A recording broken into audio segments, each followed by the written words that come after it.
Quando a gente começa a realmente trabalhar com agricultura regenerativa, a gente precisa das bases, a gente precisa da teoria, mas a gente precisa aplicar. E é aplicando que a gente conhece as nuances que a gente precisa atingir, né? E testar para que a gente consiga os resultados que a gente hoje, depois de 6 anos, a gente consegue.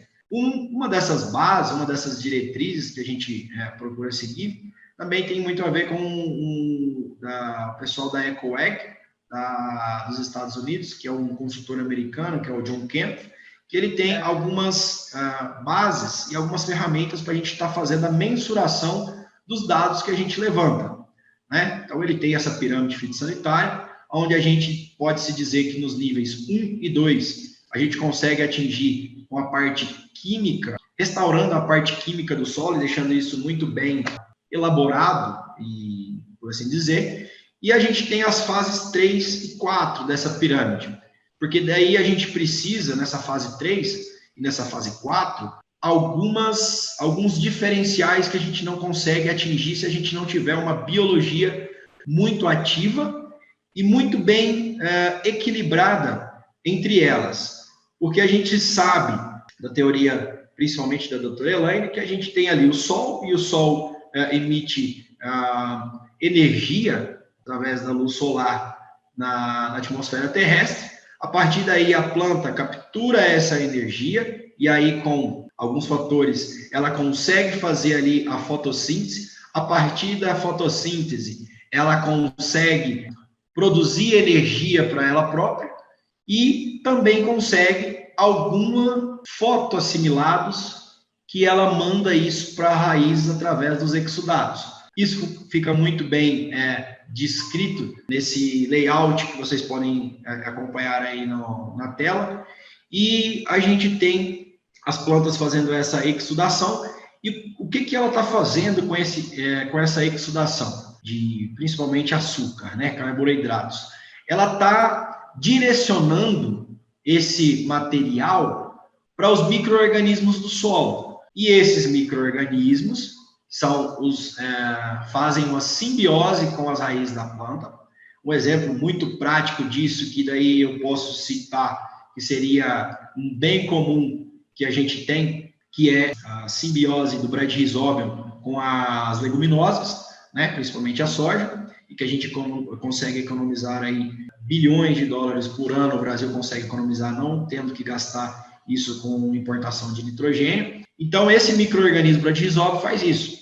Através disso, as plantas conseguem essa energia. E aí, esses micro-organismos. E esses micro-organismos vão fazer ali essa parte de pegar esses minerais do solo, trazer para eles e devolver isso para a planta através das raízes também, ali na rizosfera da planta.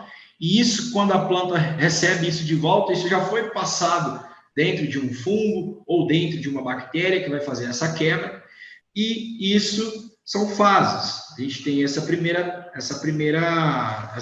fase. Depois disso, a gente tem os nematóides, que para muitos é problema, mas se a gente buscar isso, principalmente na pesquisa da doutora Elaine, mais de 90% dos nematóides são benéficos. Eles precisam estar ali no solo, né, para que esse processo todo ocorra. Depois a gente tem os microartrópodes, nematóides predadores, ali em cima na cadeia pássaros e os animais maiores, e a gente tem essa teia alimentar do solo. E isso a gente aprendeu a trabalhar, e a gente sabe que a gente precisa de todos esses elementos, né? E aí, juntamente com a parte química do solo, que daí eu trouxe para essa outra tela, que a gente sabe que lá no solo, no nosso sistema solo, isso funciona tudo de uma vez só. Como que eu posso dizer? A gente não consegue separar esses fatores. Todos eles acontecem ao mesmo tempo. E o que a gente precisa? A gente precisa dar para esses micro-organismos, né, os materiais que eles necessitam, e aí entram os remineralizadores. Muito do que a gente está fazendo hoje, a gente tem que destacar a ausência do cloro por parte do CAFORTE, porque se a gente fornece esse potássio, que não perde por lixiviação, porque o período de liberação dele é maior, e a gente consegue dar esse material para esses micro-organismos fazerem essa decomposição e passar isso para a planta, e a planta transformar isso em energia, transforma isso em carbono e coloca densidade de grão, e aí é aonde que a gente está chegando na safra 21-22, e a gente olha para um material, para uma soja no campo, que é o nosso caso aqui, nós estamos com 50%, 52% da colheita já atingida, e a gente consegue olhar para o material e dizer assim, esse material produz 65, 70 sacas por hectare no máximo, assim, para olhar.